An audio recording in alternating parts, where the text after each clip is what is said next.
50%ಗೆ ಅನುಮೋದನೆ ಮತ್ತು ಚರ್ಚೆ ಮೇಲೆ ಆಯಿತು.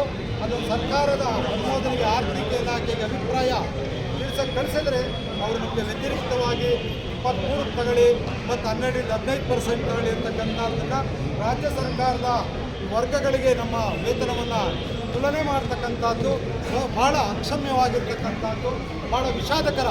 ನಮ್ಮ ವಿದ್ಯುತ್ ಇಲಾಖೆಯಲ್ಲಿ ವಾರ್ಷಿಕವಾಗಿ 350ರಿಂದ 400 ಜನ ನಾವು ವಿದ್ಯುತ್ ಅಪಘಾತಗೊಳಗಾಗಿ ಮರಣವಂತ ಇದ್ದಾರೆ. ಸುಮಾರು 11 ವರ್ಷಗಳಲ್ಲಿ 4000 ಜನ ಸಿಬ್ಬಂದಿಗಳನ್ನು ನಾವು ಕಳ್ಕೊಂಡಿದ್ದೇವೆ.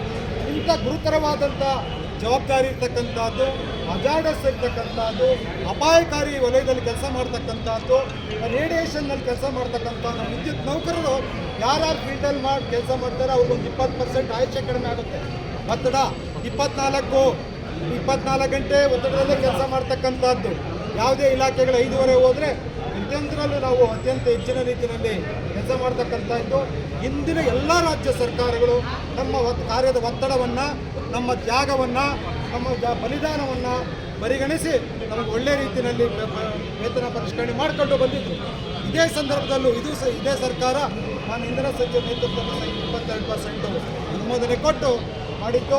ಸುಮಾರು 5-6 ತಿಂಗಳಿಂದ ಅದು ಕರ್ನಾಟಕ ಆರ್ಥಿಕ ಇಲಾಖೆ ನೆನೆಗುದಿಗೆ ಬಿದ್ದು ಏನು ಕಾರಣ, ಹಲವಾರು ನಷ್ಟ ಇದೆ, ಇನ್ನೊಂದಿದೆ ಅಂತಕ್ಕಂಥದ್ದನ್ನ ನಷ್ಟಕ್ಕೆ ವಿದ್ಯುತ್ ನೌಕರರಾಗಲಿ ಅಧಿಕಾರಿಗಳ ಕಾರಣ ಅಲ್ಲ.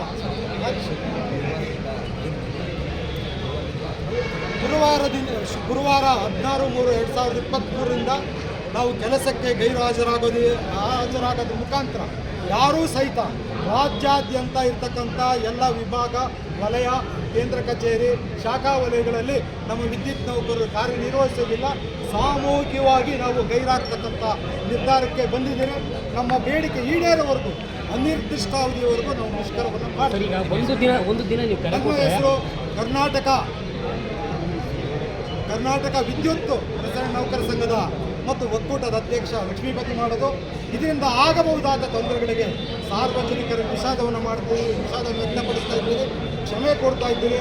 ಇದಕ್ಕೆ ನಾವು ಜವಾಬ್ದಾರಲ್ಲ, ಸರ್ಕಾರ ಆಡಳಿತ ವರ್ಗ ಜವಾಬ್ದಾರಿ. ಇದರಲ್ಲಿ ನಮ್ಮದೇನೂ ಇಲ್ಲ. ಅಗತ್ಯತೆಯಿಂದ ವಿಧಿ ಇಲ್ಲದೇ ನಾವು ಮುಷ್ಕರಕ್ಕೆ ಹೋಗ್ತಕ್ಕಂಥ ಪರಿಸ್ಥಿತಿ ಈಗ ನಿರ್ಮಾಣ ಆಗಿದೆ. ಧನ್ಯವಾದಗಳು.